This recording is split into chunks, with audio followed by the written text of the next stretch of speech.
السلام علیکم ګران شاګردان ولاد یو چې جوړ بس راځو د نن سبق چې دغه فیوچر پرفیکټ ټنس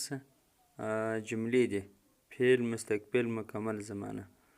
د دې په باره کې جملې دي چې دا د روزمره سپیکینګ لپاره او د ټنس لپاره ډېر پیدا کې راځي د جملې له سره ووایاست که غواړئ چې د دې ټنس په باره کې مکمل تفصیل د دې هیلپینګ ور فارم پیچان استعمال څنګه کیږي د دې باره کې زموږ پر یوټیوب چینل باندې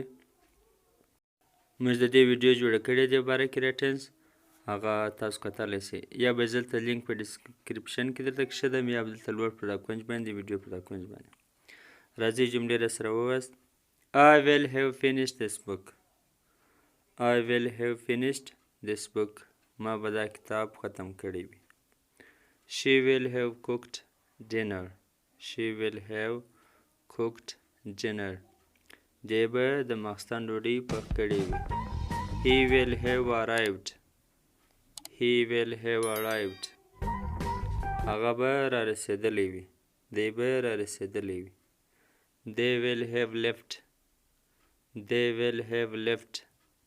دوی به روان سوي یا هغوی به روان سوي وي I will have taken the tea at 4 p.m.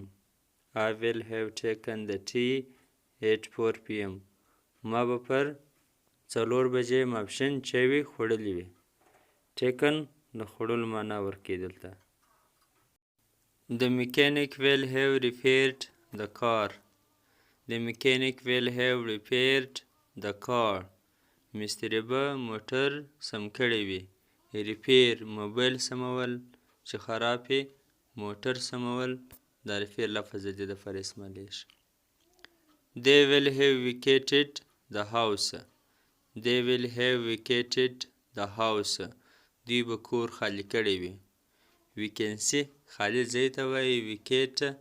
خالی کول ویکنټ معنا خالی ځای دلته ویکیټډ معنا خالی کړی وي ویکیټ خالی کول څوک د کوره سبار شام پرېږدي کور خالی کړي The gardener will have planted the flowers. The gardener will have planted the flowers. باغوان به ګلان ایښي وي لګولي به وي د پلانټ معنا د بوټي خو دلته د پلانټ معنا لګول He will have locked the door. He will have locked the door. د به دروازه یا هغه به دروازه کلپ کړي یو کلوز دی یو لاک دی لاک معنا کلپول They will have bought the tickets. هغو به ټکټان رانیولي وي